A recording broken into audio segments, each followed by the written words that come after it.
go to the polling station. Yes. You've completed Form 34A. Yes, madam. You've scanned it. Yes. The figures on Form 34A, you now manually enter them. Yes. Into the what? Into the KIMS kit. Yes. Yes, madam. What do you do with them?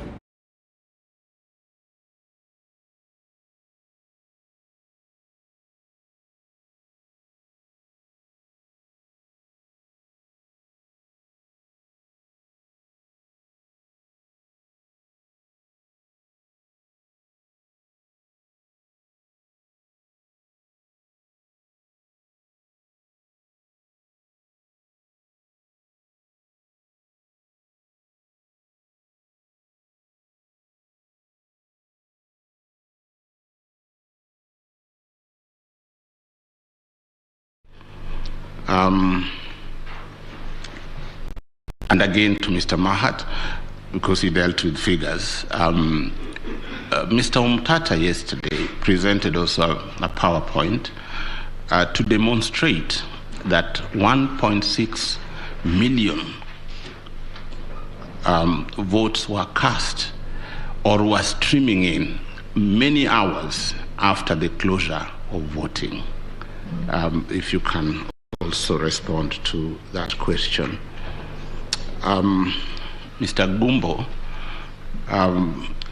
both Mr. Issa and Mr. George Oraro Senior Counsel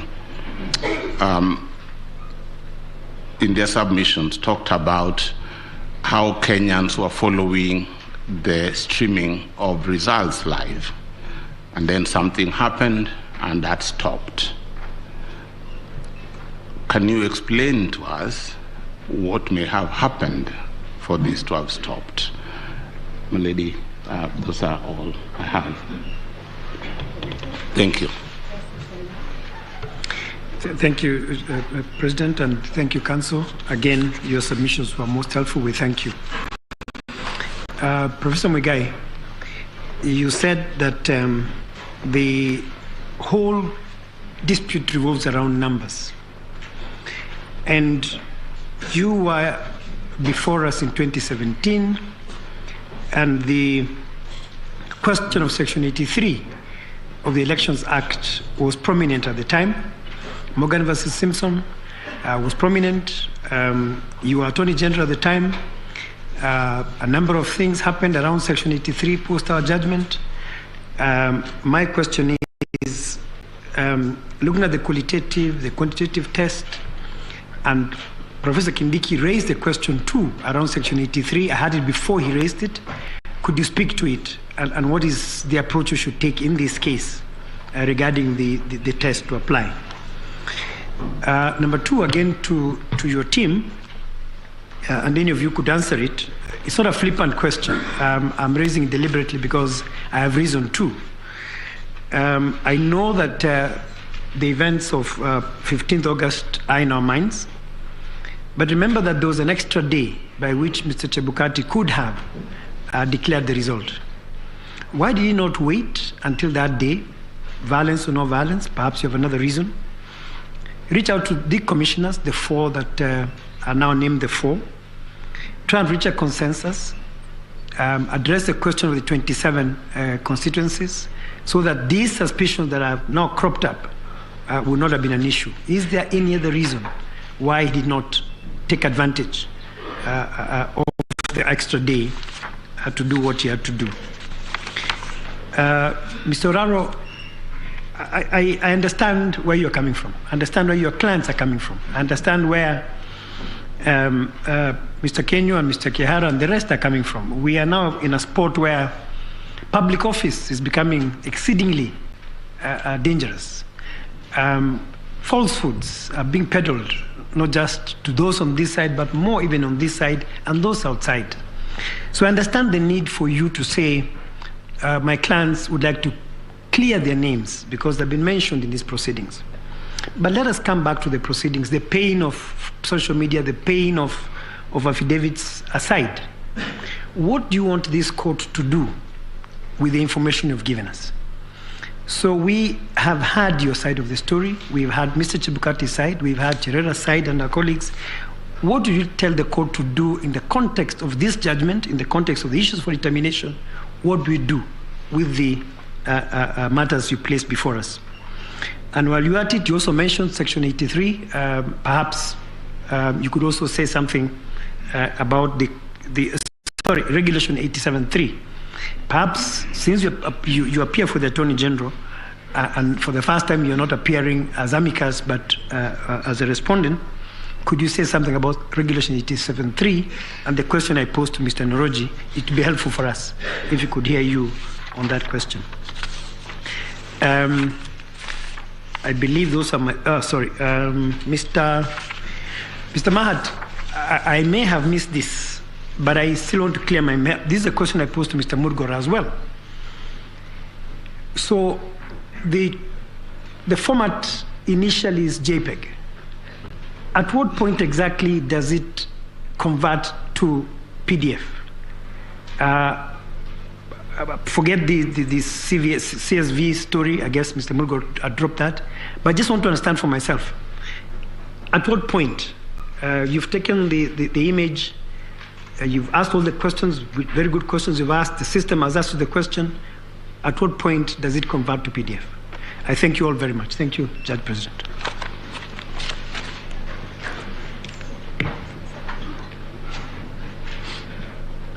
Thank you, Judge President.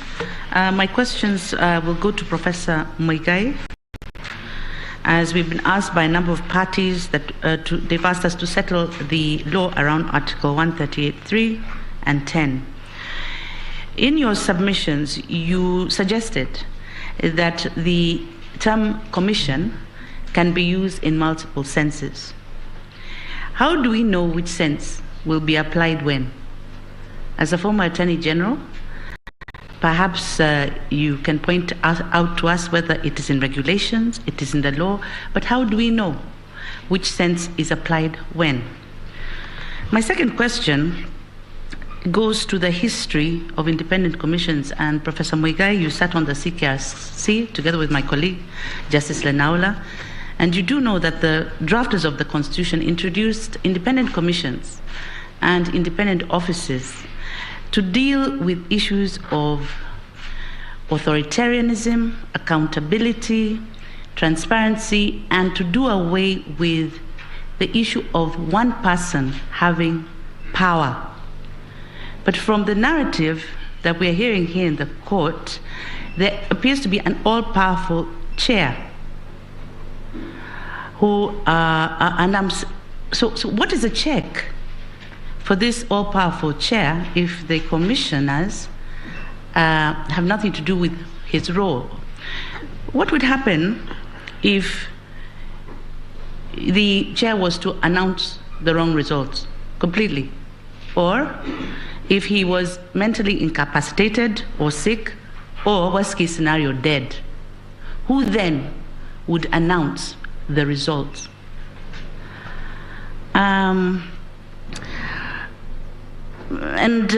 What is the role of the other commissioners? I think this is bothering me, especially because it seems to me that your client and the IEBC suggest that the chairperson works with the CEO, and I feel a bit concerned. The CEO is not vetted by Parliament. He is appointed, but he seems to wield immense powers over and above the other commissioners. I cannot imagine that that could have been the intention of the drafters of the Constitution. So what role do these commissioners actually do? Because it hasn't come clearly. Or, for example, if one commissioner says he's in charge of ICT, what does that mean? Does it mean he's in charge of ICT until the presidential election, then he's not? What does it mean? What is the role of these commissioners?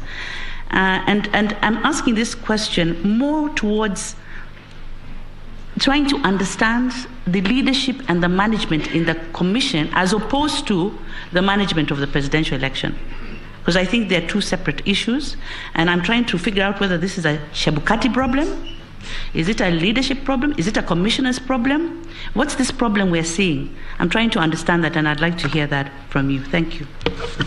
One more question, sorry. When the results come for other elections, so you have returning officers for senator, for governor, for MCA, and they're all announced or declared locally at the polling station constituency county, how is that information transmitted to the public? And when that information is transmitted to the public through a gazette notice, are the commissioners involved? Or is it the CEO only? Or is it the chairperson only? Who is involved in the declaration or the transmission of declaration publicly of those results? Thank you.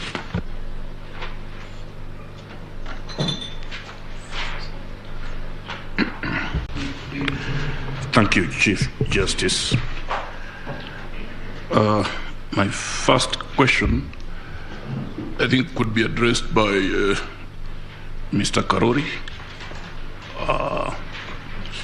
In the morning, you did really argue quite strongly that when it comes to verification, tallying, and declaration of the result, the presidential election result, that really, if you look at the law in your interpretation of the Article 138 and the jurisprudence that you say emanates from this court, you seem to be arguing that that is strictly within the purview of the chair's mandate, and that really these other commissioners, let's say the remaining, the 6 commissioners, really ought not to be around that, because that's a role preserved for the chair. But then you said, according to the statute that establishes this commission, the enabling statute, the roles and functions of the commission, Quack Commission, are stated. One of them is oversight. What is oversight? If, in fact, the commissioners, I would have thought that one of the most important oversight roles in the commissioner's life would be when they are overseeing the verification and tallying of the presidential election result at the center before the same is then declared on behalf and for, and but for the people of Kenya by the chair. So what is oversight? I ask this because we were informed yesterday, and I think you were here, that instead of perhaps playing this role, some of them were allocated welfare scenarios, protocol, and media. But what is oversight? What would they be oversighting over? That's the question.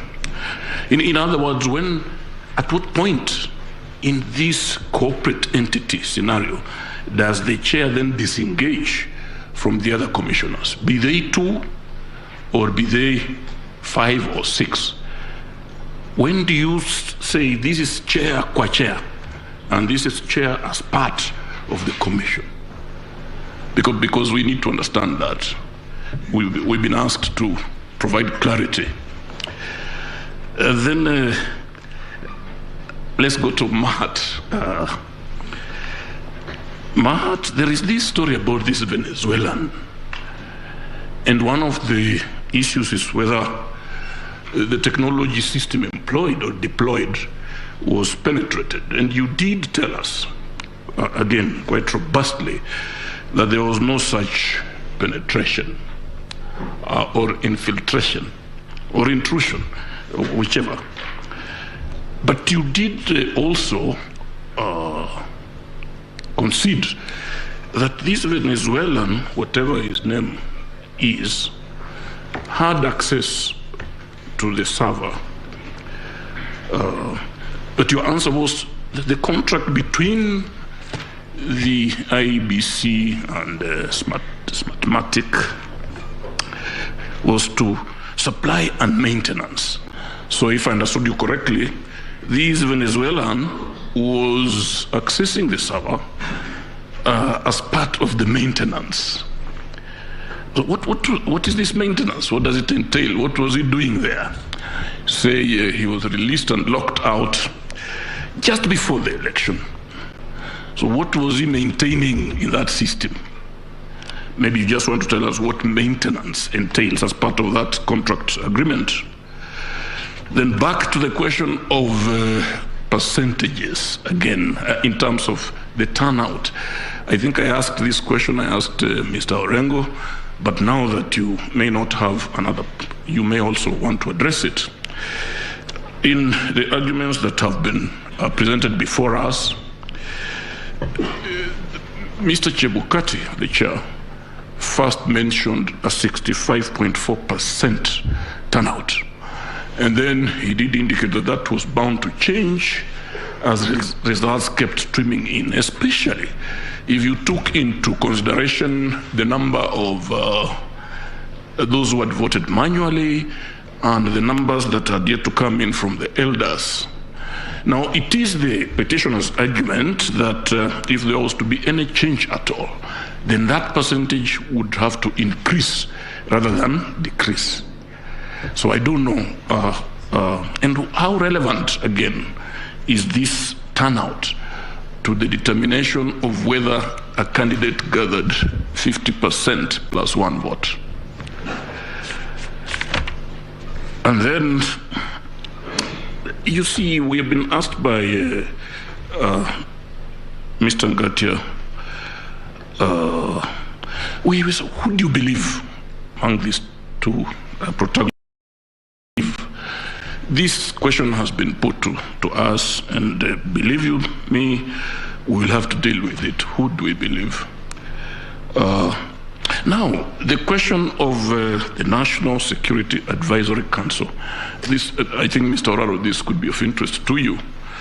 On the one hand, you are telling us that this personnel visited the premises at the Bomas to express their concern, because, of course, being an advisory council, they must have arrived at a conclusion that unless results were released, then there was bound to be chaos. But on the other hand, the chair, in his affidavit, tells the court that the only reason the AG, or I mean not the AG, but the individuals, distinguished people for whom we have a lot of respect, paid that visit, was to tell the chair to somehow re-engineer the results in favor of one of the candidates. Now, this is not a question to you, but a question to Mr. Chebukati's counsel.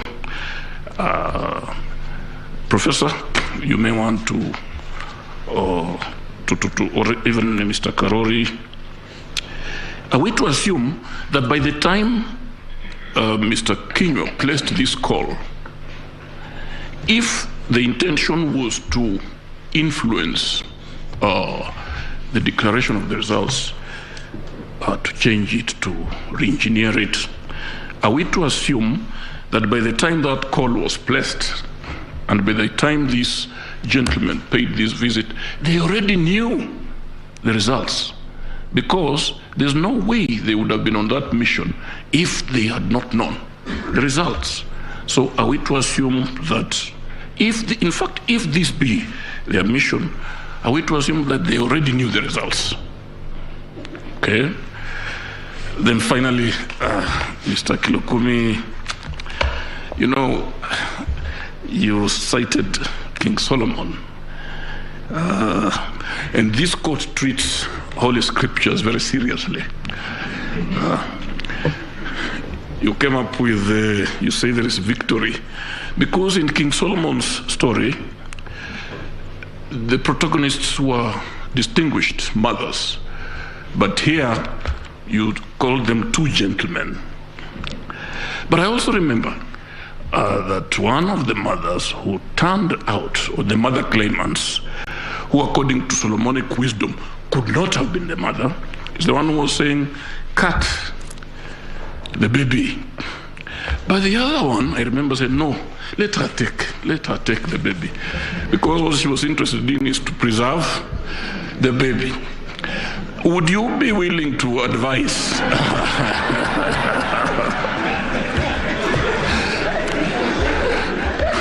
I rest my case.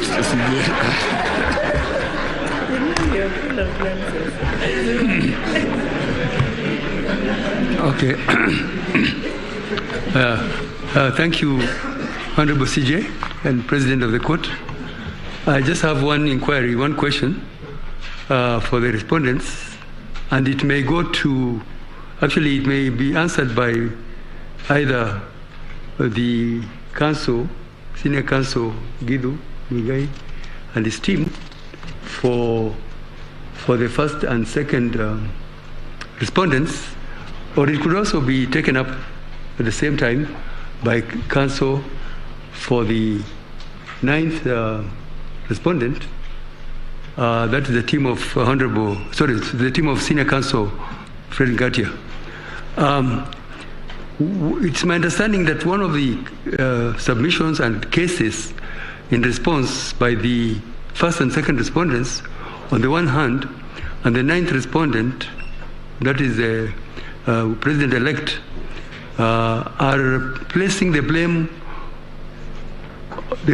on the events of the ninth at the Tarling Center, Bomas of Kenya.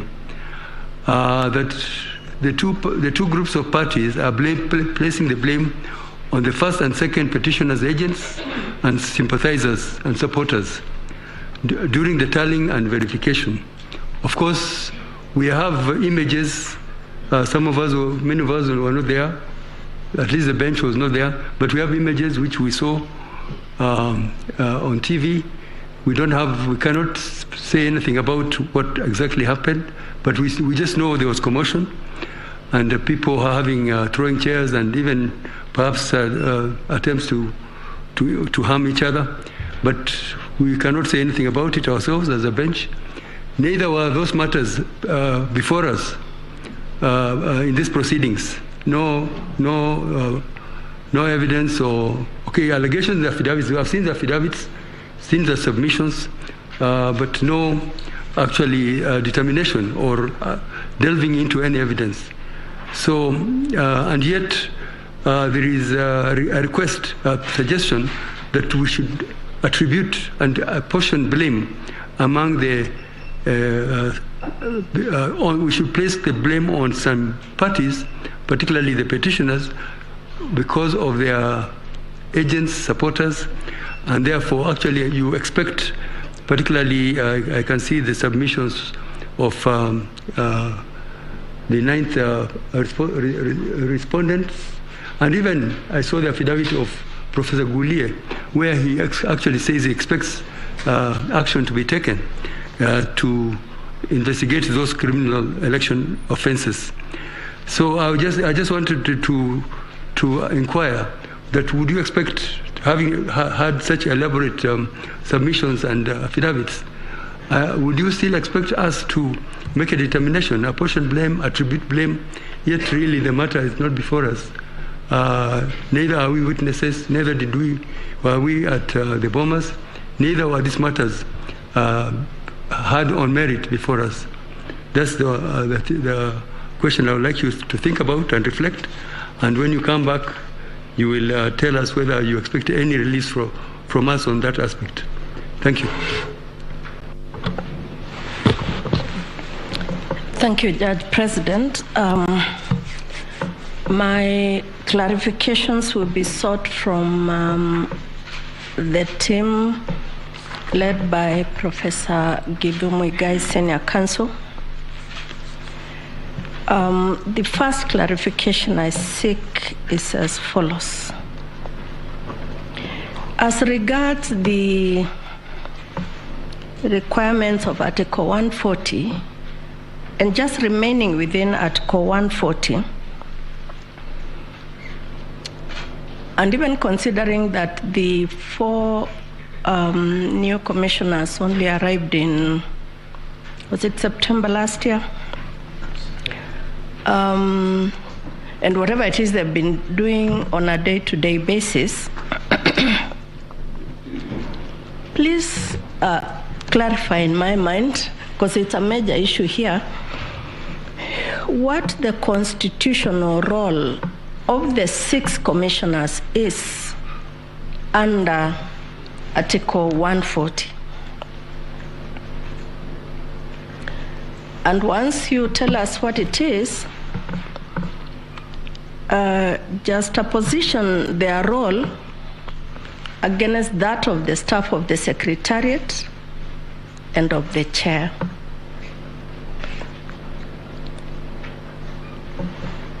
To the same team, and that is as per Article 138 3C, to the same team, of course, numbers are critical. They are, for me, they are. Because that is a mandate of 138 4A and B, the threshold, the 50% plus 1. And numbers are important for as long as they are not negated by any other process. And numbers would point to a good election, a good result, if they are not affected by anything else. And if Article 138 4 A and B are not enough, deriving from them, this court in 2017 told us that although numbers were very, very important, other things could affect the numbers. Now, here is my concern. With the fact of the numbers being undisputed, they are important, kindly comment on whether or not, this question flows from the first one, the walking away of the 4 commissioners to go and hold, was it an IEBC meeting at Serena? Or was the IEBC meeting at Bomas? But please comment on the walking away of the 4 commissioners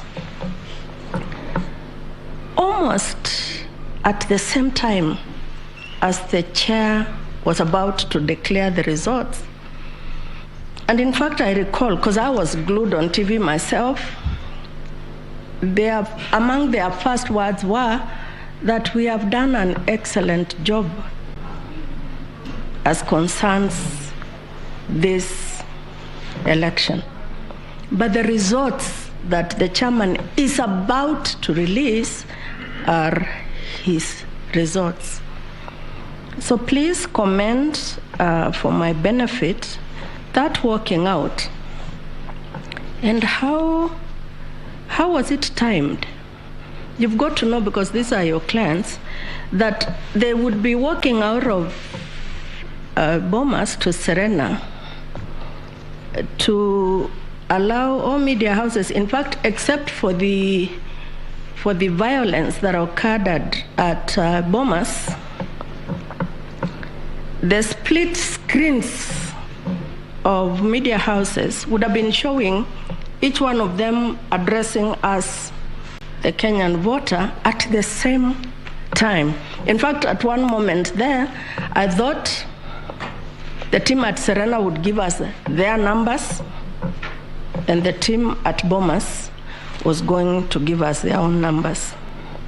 So my concern is, does their walking out mean anything under Article 140? If it does, what is it? If it doesn't, why not?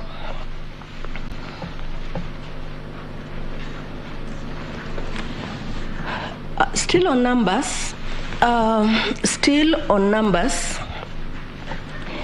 and answering all of us, yours and our issue number 4 and 5,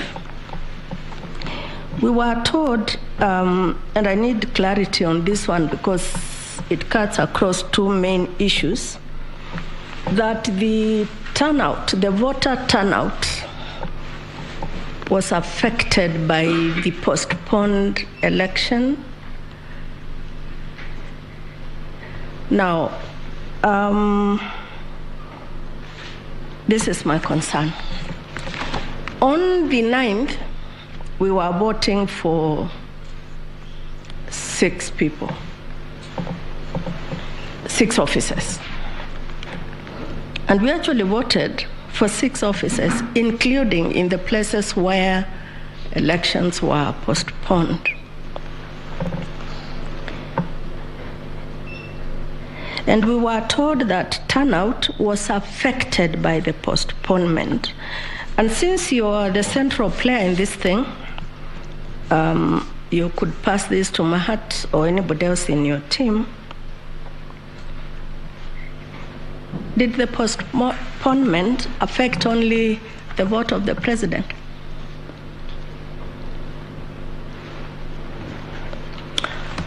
And since we are in the habit of taking judicial notice, and since I am in a position to take judicial notice of the fact that elections have since happened in the postponed areas, have the subsequent elections returned a different result as to turnout? Because that happened, was it Monday? And we have yet to write a judgment. If they are affected, in what respect?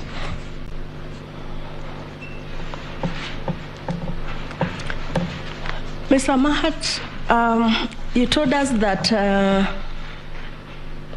there is a holy place, you called it a sanctified place for the agents, and that it is the responsibility of parties to have agents. Your sister, while submitting, Ngania, told us that in 2017, we also emphasized the position of the agent. This is my question flowing from that. And it goes to the process of the election. What if there were no agents? The Article 81, I think 81E, places the burden of ensuring that we have a fair, free, transparent, accountable, and all those things election, where, for whatever reason, agents are not present at an election. Is it not the role of the IEBC to ensure that Article 81E is upheld? And in the event, I know you said in Tiati, some constituency there, in fact, there were no agents from anyone. The process, and where there are no agents, the process. Finally, we have seen somebody named the 4 commissioners as respondents. One of these petitions, or some of them, named them as respondents. I think someone had even named them as interested parties or something like that during interlocutories. But by whatever name called, they remain commissioners. We have seen affidavits that they have sworn, which tend to show that they take certain positions. Now, what is the position to be taken by a commissioner? Is it a position of the party, any party, or is it the neutral position of the IEBC? And when they take, as I think they have done in this case, the position of any side, what is the court to do? Did I say finally? Then I'll say the second finally. That Kinyua's call, Mr. Joseph Kinyua's call, and whatever else that happened, the night meetings, the security issues, and so on and so forth. The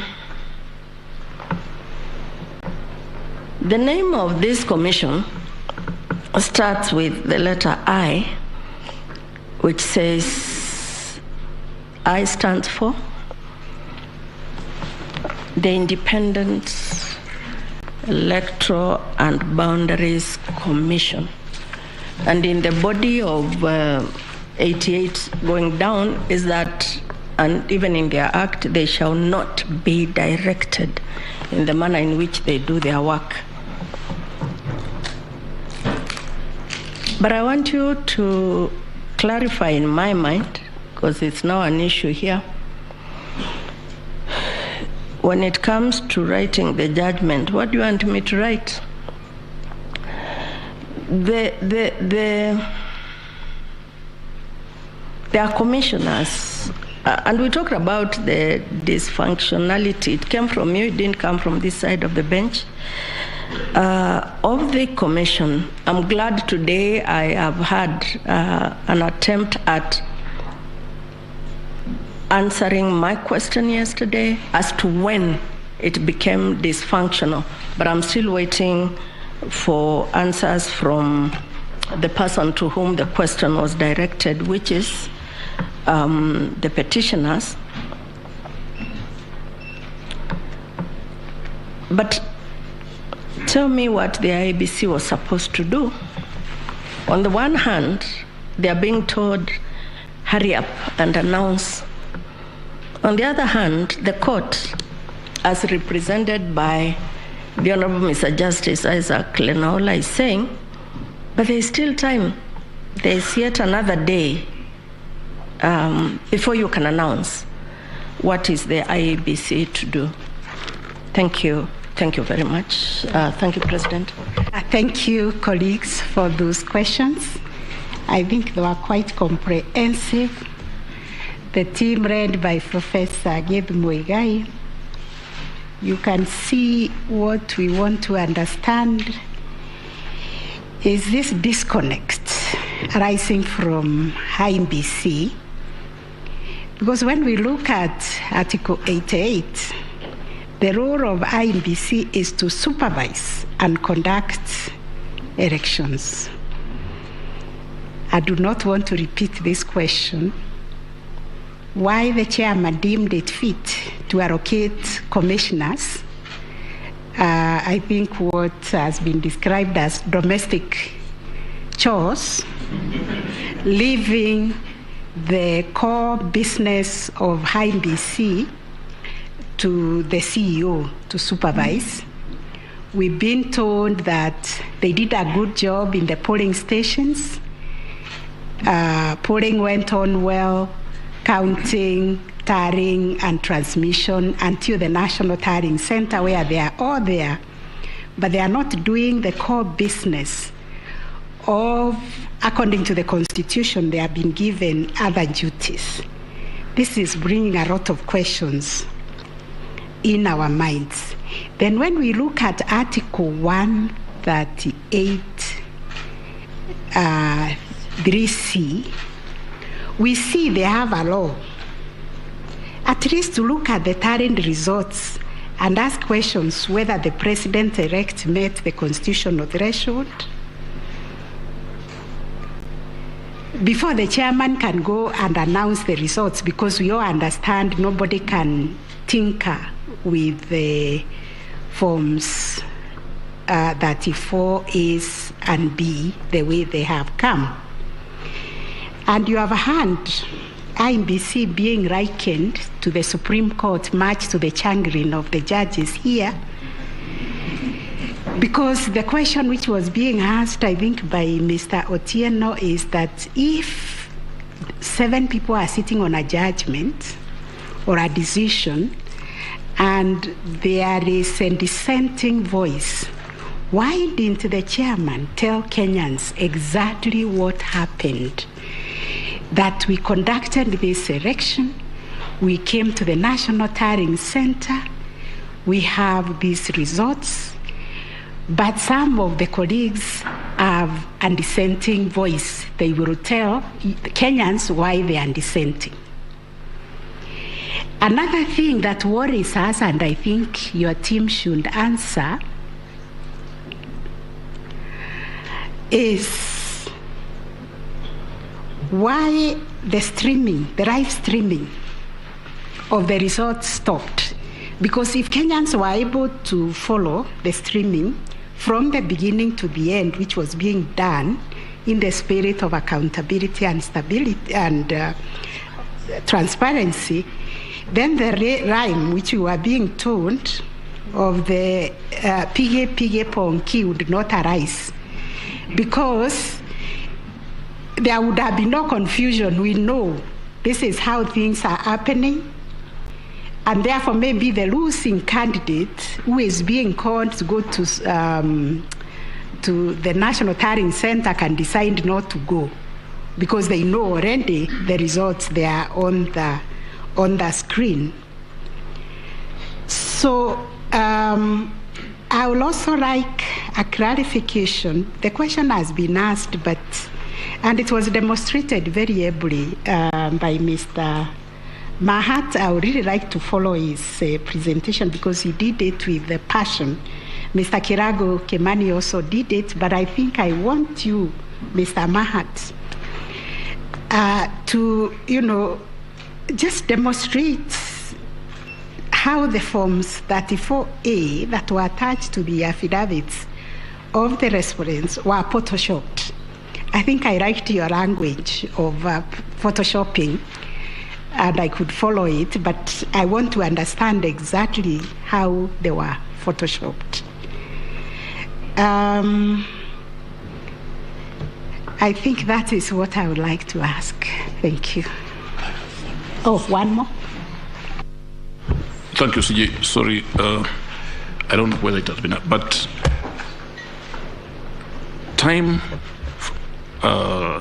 without number, the issue of the 27 constituencies whose results, it is said, had not been included in the final tally before the announcement was made, keeps coming up. We have been told that in fact, these 27 constituency results had been verified and tallied. But because of the commotion, somehow they would not be part of the announcement. But why did the chair, just before, when calm was restored, why would he not have included them? Because they had already been verified and tallied. Or did not include in the final so that they shouldn't be here bothering us? Why was it, where was the hurry this time? And already the results had been tallied and verified. Thank you, CJ. Sorry, I just forgot a quick question, Professor Muigai, regarding my questions on Article 138. What is the implication of what you are suggesting on the chairpersons of other commissions? And I say chairperson, I noticed today everyone's talking about chairman, chairman, chairman. The correct term is chairperson.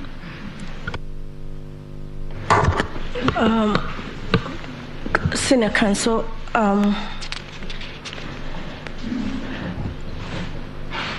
I think myself that, and if I'm wrong, please correct me, that the most important day for a commissioner of the IEBC has got to be that time that they are doing the presidential election,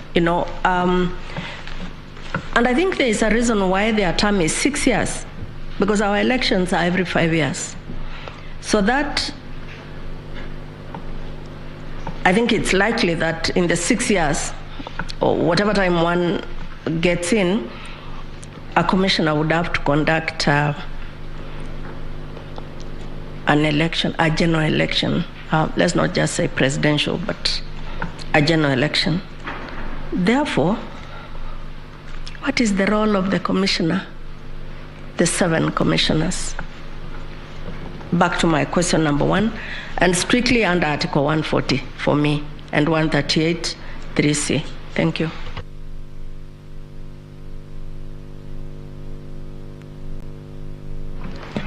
My lady, my lords, we thank you for those very incisive questions. My team has requested me to very humbly request you to give us time, because you place much weight on those issues. We would equally want to come back, not with off-the-cuff remarks, but with well thought out responses that can help you appreciate the issues you've raised. And I think that would put us in parity with our colleagues, because you raised questions with them yesterday. They've had 24 hours. I think they are still mulling over them. In their case, I think there were more difficult questions. If you would very kindly allow us to respond tomorrow morning, we assure you we will not take more than the time you will allocate us. And this is particularly for Mr. Mahat, our numbers expert, because he would like again to have something to demonstrate to the court on the screen. Thank you.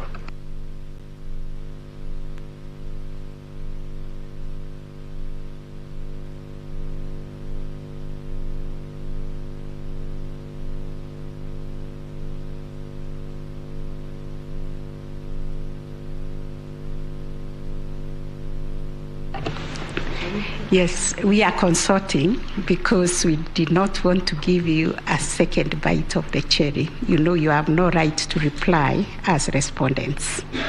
But we have asked these questions on the tailhead. The hour is also late, but you know we are operating under very, very strict timelines because of the extraordinary circumstances of this matter. We have agreed to allow you to respond in the morning, considering that if you put your minds together, you'll be faster in the response than if we do it now. So we will give you 15 minutes tomorrow morning to respond, fasting tomorrow morning, to respond to those questions. Milady, we don't want to sound ungrateful. We welcome the change you have made and thank the court, but we would request 30 minutes. And we will try our best, although you've asked these questions of many of us, we will try to have, at the very most, 2 people speak to it. 1 person to the law and 1 person to the numbers. Thank you very much. Thank you very much.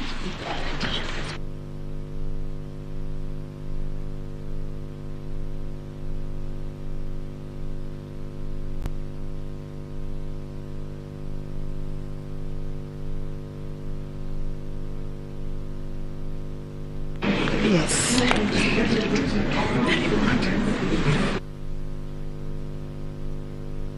Yes, yes.